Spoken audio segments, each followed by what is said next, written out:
Supreme court ने तो कह दिया है कि अब रास्ता पक्का हो जाएगा, लेकिन फिर भी आप लोग यहाँ पर प्रोटेस्ट कर रहे हैं। और कब से प्रोटेस्ट कर रहे हैं, तो और क्या अब आपके कंसर्न्स हैं?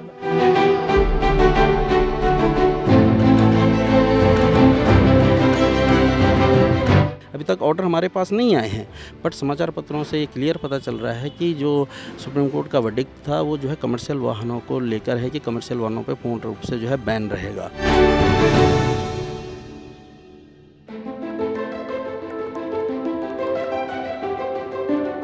तो जो समाचार पत्रों में छपा है उससे यही है कि इन लोगों ने 18 गांव और 41,000 की आबादी को लेके वहाँ पे अपनी बातें करी हैं कि इतने ही लोग, जबकि इस मार्ग के न बनने से सीधे सीधे 5 से 6 विधानसभाओं के तकरीबन 6 से 7 लाख लोग सीधे प्रभावित होते हैं।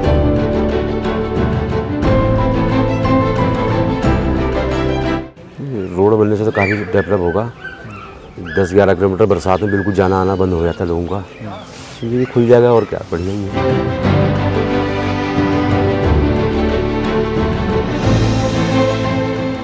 बीती 12 फरवरी 2026 को सुप्रीम कोर्ट ने एक आदेश जारी किया। सुप्रीम कोर्ट ने अपना ये आदेश करीब 3 साल पहले अपने स्टे के एक ऑर्डर को बदलते हुए दिया, जो कि कोटद्वार के बहुप्रतीक्षित लालढांग चिलरखाल मोटरमार्ग से संबंधित था। इस नए आदेश के मुताबिक अब इस 11.5 किलोमीटर लंबे लालढांग चिलरखाल मोटरमार्ग के डामरीकरण की अब मंजूरी दे दी गई है।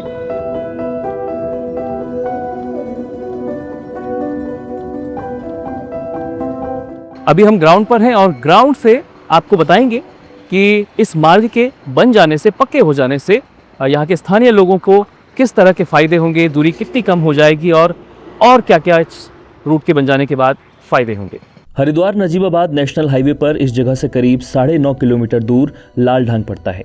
लालढांग तक सड़क की हालत ठीक है, मगर लालढांग से चिलरखाल तक का 11.5 किलोमीटर का मार्ग ऊबड़ खाबड़, धूल और गड्ढों भरा है। इसी सड़क को पक्के किए जाने की मांग कोटद्वार के स्थानीय लोग सालों से करते आ रहे थे। लालढांग चिलरखाल मार्ग को लेकर कुछ वक्त पहले ही कोटद्वार के स्थानीय पत्रकार प्रवीण थापा सहित कुछ इन्फ्लुएंसर्स और अन्य लोगों ने कोटद्वार से दिल्ली के जंतर मंतर तक पैदल यात्रा भी की, हस्ताक्षर अभियान चलाए, साथ ही समय समय पर धरना प्रदर्शन कर आवाज उठाते रहे। स्थानीय जनता के लगातार किए जाते रहे प्रयासों का ही नतीजा है कि अब सुप्रीम कोर्ट ने इस रास्ते के डामरीकरण की मंजूरी दे दी है। इस सड़क के पक्के हो जाने के बाद कोटद्वार से हरिद्वार तक की दूरी करीब 22 किलोमीटर कम हो जाएगी और उत्तराखंड के लोगों को अपने ही राज्य में जाने के लिए किसी दूसरे राज्य यानी यूपी से होकर नहीं जाना पड़ेगा। तो अभी हम लालढांग में मौजूद हैं और मेरे ठीक पीछे आप एक फॉरेस्ट की चौकी देख रहे होंगे और इसी चुंगी से और आगे चिलरखाल तक की चुंगी तक का ये वही मार्ग है जिसे सालों से बनाए जाने की बात की जा रही है। और यहीं से जब बसें होकर गुजरती है जो हरिद्वार से आ रही होती है तो यहाँ पर पर्ची कटवाती है।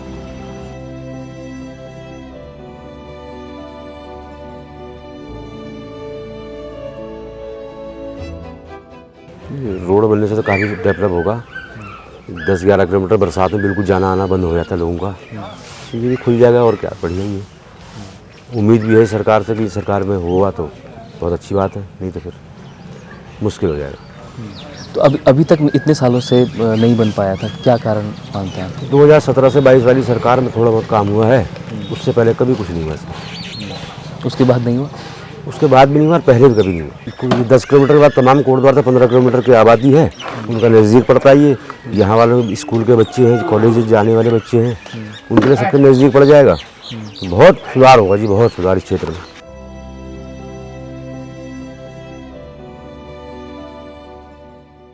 बताइएगा, क्या नाम है आपका? मेरा नाम तालीम है और मैं यहाँ पे वन क्षेत्र अधिकारी के साथ में वाहन चालक के पद पे हूँ जी। ठीक, अभी जैसे आप बता रहे थे कि पहले ये वाला रास्ता हुआ करता था, इसके बारे में थोड़ा सा आप बताइएगा। ये 84-85 के बाद बंद हो गया था, उसके बाद ये इधर से हो गया। अच्छा, ये मतलब उसके बाद बना हो, तो पहले यहाँ से होकर गुजरती थी गाड़ियाँ। तो अभी कितनी गाड़ियाँ यहाँ से होकर गुजरती हैं? यहाँ पर डे जो जेमू बसें जाती हैं हरिद्वार से कोटद्वार और कोटद्वार से हरिद्वार, डेली का उनका आवागमन है। लगभग कितनी बसेस गुजरती हैं? लगभग बसें हैं ये 35 से 40 जी, और छोटी गाड़ियाँ भी हैं, वो भी 40-50 हैं, और टैक्सी भी जाती हैं। बस यही गाड़ियाँ जाती हैं। और किस किस हिसाब से पर्ची आप काटते हैं, कितना शुल्क लेते हैं? पहले कुछ दूसरा रेट था, अब दूसरा है। पहले क्या था, अब क्या हुआ? पहले 19 रुपये 50 पैसे ही था JMU बस का। एक साइड का? जी, एक साइड का। अच्छा। और अब आने जाने का 140 रुपये हो गया उनका, दोनों साइड का। जाएंगे भी उसी पर्ची में, आएंगे भी। अच्छा, वो मतलब एक एक बार कटानी होगी? जी जी तो एक तो यहाँ पे कटती है और एक फिर उधर जी। कटेगी तो एक ही साइड, जैसे दोनों साइड का हो गया, तो इधर से जो जा रही है वो जाके आ भी सकती है उसी पर्ची में। अच्छा। और जो उधर से आ रही है वो कटा के उधर से आएगी, फिर इधर आके हरिद्वार, फिर वापस भी चली जाएगी। वो चिल्लर खाल में कटाई? जी सर। एक थोड़ा ये आप बताइएगा कि कितने वक्त बंद रहता है, कितने वक्त खुला रहता है? जैसे बरसात के वक्त थोड़ा। हाँ, बरसात के टाइम में 15 जून के बाद बंद हो जाता है। वो स्रोत है ना, छोटे छोटे पानी के स्रोत, अच्छा। तो उनमें पुल नहीं है, इसलिए रास्ता टूट जाता है, उस चक्कर में बंद हो जाता है। कितने महीने लगे? 3 महीने करीब, जून, जुलाई, अगस्त, सितंबर में चालू हो जाता है, सितंबर लास्ट में।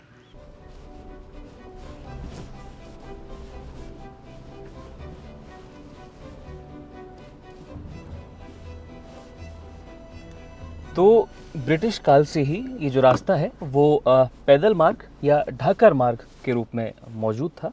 ढाकर यानी क्योंकि लाल ढांग, चौकी घाटा, कोटद्वार और दुगड्डा यहाँ पर व्यापारिक मंडियाँ हुआ करती थी। नमक यहाँ पर बेचा जाता था, गुड़ बेचा जाता था, तो इसलिए यहाँ पर घोड़े खच्चरों में सामान को लाद कर या फिर ढोकर लोग व्यापार किया करते थे। और ये रास्ता इन मंडियों से अहम तौर पर जुड़ा हुआ था, तभी से ये रास्ता मौजूद है। एक वन मार्ग के रूप में सालों से ये रास्ता यहाँ पर है। लेकिन ये बड़ी दुर्भाग्यपूर्ण बात है कि इतने दशकों तक ये रास्ता उपेक्षित रहा और किसी भी सरकारों ने इस ओर ध्यान नहीं दिया। तो ऐसा नहीं है कि यहाँ के लोग किसी नए रास्ते की मांग कर रहे हों। यहाँ पे रास्ता ये बहुत सालों से मौजूद है, बहुत दशकों से पहले से ही मौजूद है। बस इस रास्ते को पक्का किए जाने की मांग ये लोग सालों से करते आ रहे थे। और अब सुप्रीम कोर्ट ने क्योंकि आदेश जारी कर दिया है कि इस रास्ते का डामरीकरण होगा। हालांकि एक शर्त सुप्रीम कोर्ट ने ये भी रखी है कि कमर्शियल वाहन, भारी भरकम वाहन जिनमें डंपर हों या ट्रक हों, उन्हें यहाँ से गुजरने की अनुमति नहीं होगी। कोटद्वार के आसपास के रसूलपुर, चमरिया, मोल्हापुरी, नया गांव, सिगड्डी, मोटा ढाक, हल्दू खाता और ढकिया समेत कई गांवों के लोगों की आजीविका का मुख्य जरिया खेती और पशुपालन है। ऐसे में इस सड़क के बन जाने से व्यावसायिक तौर पर भी इन गांवों के लोग लाभान्वित होंगे। कोटद्वार शहर ऐतिहासिक तौर पर काफी अहम है। ऐसे में इस मार्ग के बन जाने से कोटद्वार तक भी लोगों की पहुंच आसान होगी। व्यापारिक तौर पर और आर्थिक तौर पर कोटद्वार और इसके आसपास के गांवों को फायदा मिलेगा। 2019 में वन मंत्री हरक सिंह रावत के कार्यकाल में इस मार्ग पर बनाया जा रहा एक आधा अधूरा पुल का ढांचा अब भी जस का तस है। मेरे ठीक पीछे जो आप पुल देख रहे होंगे, हालांकि पुल नहीं है, पुल बनाने की कोशिश की गई थी, तो एक आधा जो स्ट्रक्चर आप देख रहे होंगे ये पुल बनाया जाना था, लेकिन तब तक स्टे लग गया, तो तब से ये पुल आधा अधूरा इसी तरह से यहाँ पर मौजूद है। तो करोड़ों रुपए खर्च भी हुए, लेकिन चीज़ें अधर में ही लटकी रही। अब सुप्रीम कोर्ट के नए आदेश के बाद ये उम्मीद है कि जल्द ही ये पुल भी बनेंगे और ये रास्ता भी बनेगा।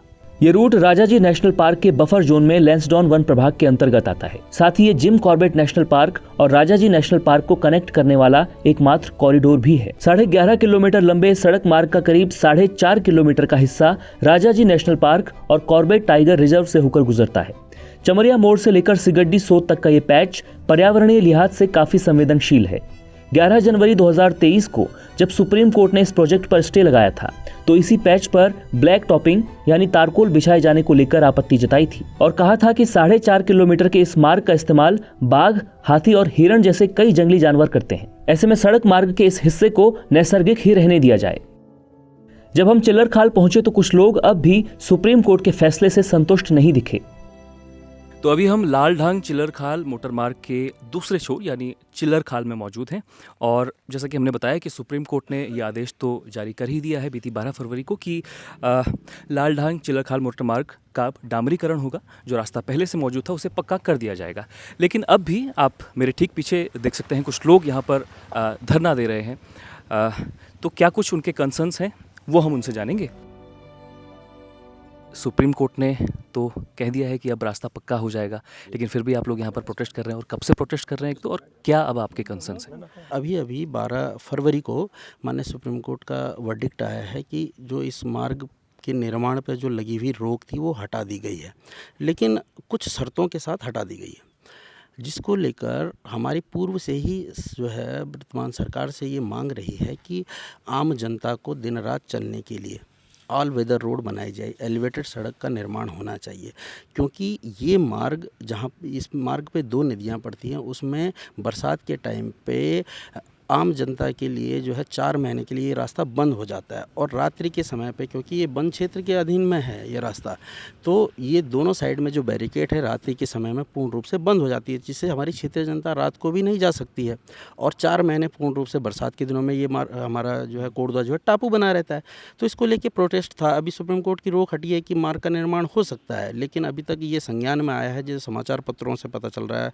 अभी तक ऑर्डर हमारे पास नहीं आए हैं, बट समाचार पत्रों से ये क्लियर पता चल रहा है कि जो सुप्रीम कोर्ट का वर्डिक्ट था वो जो है कमर्शियल वाहनों को लेकर है कि कमर्शियल वाहनों पे पूर्ण रूप से जो है बैन रहेगा। ट्रक और डंपर जैसे जो बड़े इस प्रकार से उसमें भी थोड़ा संशय है हमको कि खाली ट्रक और डंपर के लिए है या जो बाकी पब्लिक ट्रांसपोर्ट भी हैं वो भी कमर्शियल में ही आते हैं, तो ये चीज़ें थोड़ा सा भी क्लियर नहीं हो पाई। पर अगर इन चीज़ों पर बैन भी होता है ट्रक और डंपर को लेके भी, ये भी चिंतनीय सवाल है हमारे लिए, क्योंकि सिडकुल जैसे औद्योगिक क्षेत्र हमारे यहाँ हैं, बहुत सारी यहाँ फैक्ट्रियाँ हैं जो आज पलायन की जो है मार झेल रही हैं, अंतिम सांस ले रही हैं।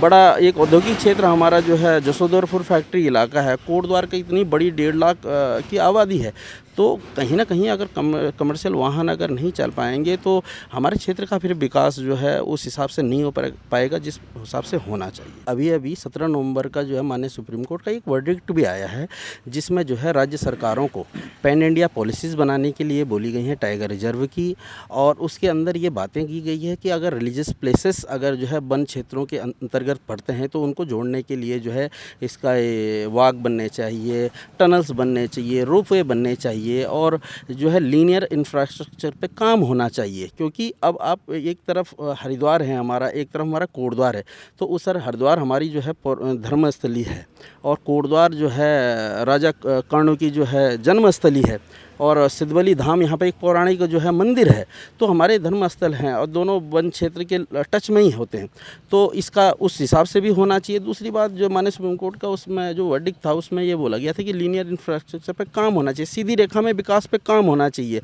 और जितने भी कॉरिडोर हैं उनको चिन्हित करके राज्य सरकारों को जो है गति शक्ति पोर्टल पे डालना चाहिए, जिसके अंतर्गत देश में बड़े बड़े जो है इंफ्रास्ट्रक्चर पे काम हो रहा है। तो हम भी यही चाहते हैं कि भाई आप लोग उस चीज़ का संज्ञान लीजिए, क्योंकि ये मार्ग खाली 18 गांवों जो अभी तक जो वकीलों की फौज माननीय सुप्रीम कोर्ट में खड़ी की थी, अभी राज्य सरकार बोलती है, तो जो समाचार पत्रों में छपा है उससे यही है कि इन लोगों ने 18 गांव और 41,000 की आबादी को लेके वहाँ पे अपनी बातें करी हैं कि इतने ही लोग, जबकि इस मार्ग के न बनने से सीधे सीधे 5 से 6 विधानसभाओं के तकरीबन 6 से 7 लाख लोग सीधे प्रभावित होते हैं। रात को भी यहाँ से वाहनों की आवाजाही को अलाउड नहीं किया गया सर? हाँ बिल्कुल, यहाँ पे रात्रि के समय पे जो है 2 बैरियर हैं, एक हमारा चिल्लर खाल पे, एक लालढांग पे, जो है 8 बजे लगभग में बंद हो जाते हैं, तो हमारी क्षेत्रीय जनता रात को भी नहीं जा पाती है।